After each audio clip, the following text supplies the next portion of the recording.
নমস্কাৰ মই প্ৰণীতা চুটিয়া ৰাজ্যৰ নিবনুৱাসকলৰ বাবে এই মুহূৰ্তত এটা ডাঙৰ খবৰ লৈ আহিছো মুখ্যমন্ত্ৰী ডক্টৰ হিমন্ত বিশ্ব শৰ্মাই উল্লেখ কৰিছে যে বন বিভাগ আৰু আৰক্ষীত নিযুক্তি হ'ব অতি শীঘ্ৰেই আৰু শেহতীয়াকৈ মুখ্যমন্ত্ৰীগৰাকীয়ে উল্লেখ কৰিছে যে বন বিভাগত 600 জোৱান নিযুক্তি দিব ৰাজ্য চৰকাৰে আনফালে ফেব্ৰুৱাৰী মাহত এই নিযুক্তি প্ৰক্ৰিয়া কৰা হ'ব সমান্তৰালকৈ অক্টোবৰ মাহত আৰক্ষীৰ নিযুক্তি প্ৰক্ৰিয়া হ'ব আৰু তাৰ বাবে 10 মেত সমাপন হ'ব নিযুক্তি সেই কথা উল্লেখ কৰিছে দেৰগাঁৱত আজি ডাঙৰ ঘোষণা কৰিছে অসমৰ মুখ্যমন্ত্ৰী ডক্টৰ হিমন্ত বিশ্ব শৰ্মাই যিসকলে বন বিভাগ আৰু আৰক্ষীৰ বাবে হাজু হৈ আছে তেওঁলোকৰ বাবে ডাঙৰ খবৰ তেওঁলোকে পৰীক্ষা দিবলৈ সাজু হওক অসম আৰক্ষী আৰু বন বিভাগত নিযুক্তি দিয়া হ'ব তাৰ বাবে সকলো প্ৰস্তুতি সম্পূৰ্ণ কৰিছে ৰাজ্য চৰকাৰে বন বিভাগত 600 নতুন জোৱান নিযুক্তি দিব ৰাজ্য চৰকাৰে আৰু তাৰ বাবে প্ৰস্তুতি এতিয়া চলোৱা হৈছে ফেব্ৰুৱাৰী মাহত দিয়া হ'ব নিযুক্তি ফেব্ৰুৱাৰী মাহৰ ভিতৰতে এই নিযুক্তি সম্পূৰ্ণ হ'ব বুলি উল্লেখ কৰিছে মুখ্যমন্ত্ৰী ডক্টৰ হিমন্ত বিশ্ব শৰ্মাই প্ৰতি বছৰে নতুন যুৱকক আদৰণি জনাব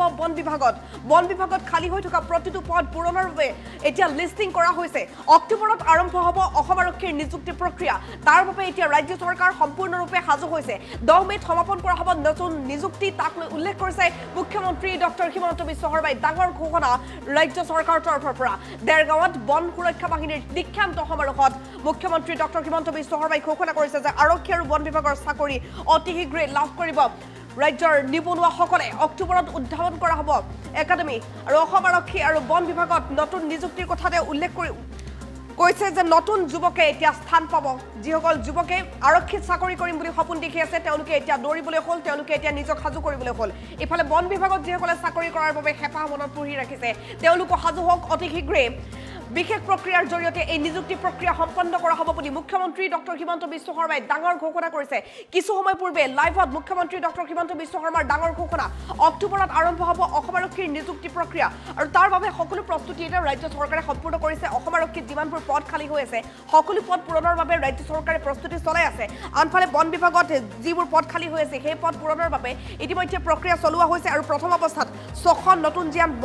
বন বিভাগে লাভ কৰিব এই 600 নতুন জোৱান আপুনিও থাকিব পাৰে তাৰ ভিতৰৰ এগৰাকী আপুনিও যদি বন বিভাগত চাকৰি কৰিম বুলি হেঁপাহ মনত পুহি ৰাখিছে তেনেহ'লে আপুনি সাজু হওক যিসকলে এনচিচিৰ কেডেট আছিল তেওঁলোকৰ বাবে প্লাছ পইণ্ট কি এনচিচিৰ চি চাৰ্টিফিকেট থকা প্ৰতিগৰাকী লোকে যিহেতু তেওঁলোকে এটা পইণ্ট বিশেষভাৱে লাভ কৰে বন বিভাগতে হওক বা তেওঁলোকে আৰক্ষীত চাকৰি কৰিবৰ বাবে আৰু যিসকল জোৱানে শাৰীৰিকভাৱে পৰীক্ষা কৰি আছে নিজকে তেওঁলোকে প্ৰতিটো মুহূৰ্তত এতিয়া সাজু হৈ থাকিব লাগিব কাৰণ তেওঁলোকৰ ফিজিকেল টেষ্ট হ'বই সমান্তৰালকৈ তেওঁলোকৰ মানসিকভাৱে পৰীক্ষা সম্পন্ন কৰা হ'ব তেওঁলোকৰ ৰাইটিং স্কিল চোৱা হ'ব সকলো ফালৰ পৰা মুঠ 3টা প্ৰক্ৰিয়াৰ জৰিয়তে যেহেতু আৰক্ষীৰ নিযুক্তি দিয়া হয় আৰু বন বিভাগৰ পৰীক্ষাও ঠিক তেনেকুৱাকৈ হ'ব আৰু অক্টোবৰৰ ভিতৰতে বন বিভাগৰ পৰীক্ষা সম্পন্ন কৰা হ'ব বুলি জানিব পৰা গৈছে আৰু ইয়াৰ পাছত ফেব্ৰুৱাৰী মাহৰ ভিতৰত তেওঁলোকে নিযুক্তি লাভ কৰিব প্ৰতি বছৰে নতুন যুৱকক আদৰণি জনাব বন বিভাগত অক্টোবৰত আৰম্ভ হ'ব আৰক্ষীৰ নিযুক্তি প্ৰক্ৰিয়া সেই কথা উল্লেখ কৰিছে অসমৰ মুখ্যমন্ত্ৰী ডক্টৰ হিমন্ত বিশ্ব শৰ্মাই 10 মেত নিযুক্তি প্ৰক্ৰিয়া আৰক্ষীৰ সম্পন্ন কৰা হ'ব দেৰগাঁৱত বন সুৰক্ষা বাহিনীৰ দীক্ষান্ত সমাৰোহত এই ডাঙৰ ঘোষণা কৰিছে মুখ্যমন্ত্ৰী ডক্টৰ হিমন্ত বিশ্ব শৰ্মাই অসম আৰক্ষী আৰু বন বিভাগত নিযুক্তি প্ৰক্ৰিয়া সম্পন্ন কৰিবৰ বাবে সকলো প্ৰস্তুতি চলাই আছে ৰাজ্য চৰকাৰে বন বিভাগত 600 নতুন জোৱান নিযুক্তি দিব ৰাজ্য চৰকাৰে ডাঙৰ ঘোষণা কৰিছে মুখ্যমন্ত্ৰীগৰাকীয়ে ফেব্ৰুৱাৰী মাহৰ ভিতৰত এই নিযুক্তি সম্পন্ন কৰা হ'ব অহা বছৰ ফেব্ৰুৱাৰী মাহৰ ভিতৰত বন বিভাগত চাকৰি লাভ কৰিব 600 জোৱানে আৰু প্ৰতি বছৰে নতুন যুৱকক আদৰণি জনাব বন বিভাগত সেই কথা উল্লেখ কৰিছে বন বিভাগৰ খালী হৈ থকা পদবোৰ পূৰণৰ বাবে সকলো প্ৰস্তুতি সম্পূৰ্ণ কৰিছে ৰাজ্য চৰকাৰে অক্টোবৰত ইফালে আৰক্ষীৰ নিযুক্তি প্ৰক্ৰিয়া আৰম্ভ হ'ব বুলি উল্লেখ কৰিছে মুখ্যমন্ত্ৰীগৰাকীয়ে আৰু আৰক্ষীৰ নিযুক্তি প্ৰক্ৰিয়া অক্টোবৰত হোৱাৰ পাছত অহা বছৰ 10 মেত তেওঁলোকক নিযুক্তি সমাপন কৰাৰ চেষ্টা কৰা হ'ব দেৰগাঁৱত বন সুৰক্ষা বাহিনীৰ দীক্ষান্ত সমাৰোহত এই কথা ঘোষণা কৰিছে মুখ্যমন্ত্ৰী ডক্টৰ হিমন্ত বিশ্ব শৰ্মাই অক্টোবৰত উদ্বোধন কৰা হ'ব দেৰগাঁৱৰ নতুন পুলিচ একাডেমি সেই কথাও উল্লেখ কৰিছে মুখ্যমন্ত্ৰীগৰাকীয়ে তেওঁ কি ক'লে শুনাব বিচাৰিছো অহা ফেব্ৰুৱাৰী মাহৰ ভিতৰত আৰু 600 নতুন ফৰেষ্ট প্ৰটেকশ্যনত নতুন জোৱানক নিযুক্তিৰ প্ৰক্ৰিয়া আমি আৰম্ভ কৰিব লাগিব যাতে প্ৰতি বছৰে আমি এনেকৈ এছাম নতুন যুৱকক অসম ফৰেষ্ট বেটেলিয়নত আমি আদৰণি জনাব পাৰো আজি আমি লাচিত বৰফুকন পুলিচ একাডেমীত উপস্থিত আছো দেৰগাঁৱৰ অসম আৰক্ষীৰ এই প্ৰশিক্ষণ কেন্দ্ৰক আমি অসমৰ যুগনায়ক শৌৰ্য বীৰ্য সাহসৰ প্ৰতীক লাচিত বৰফুকনৰ নামত উৎসৰ্গা কৰিছিলো। অহা ফেব্ৰুৱাৰী মাহৰ ভিতৰত আৰু 600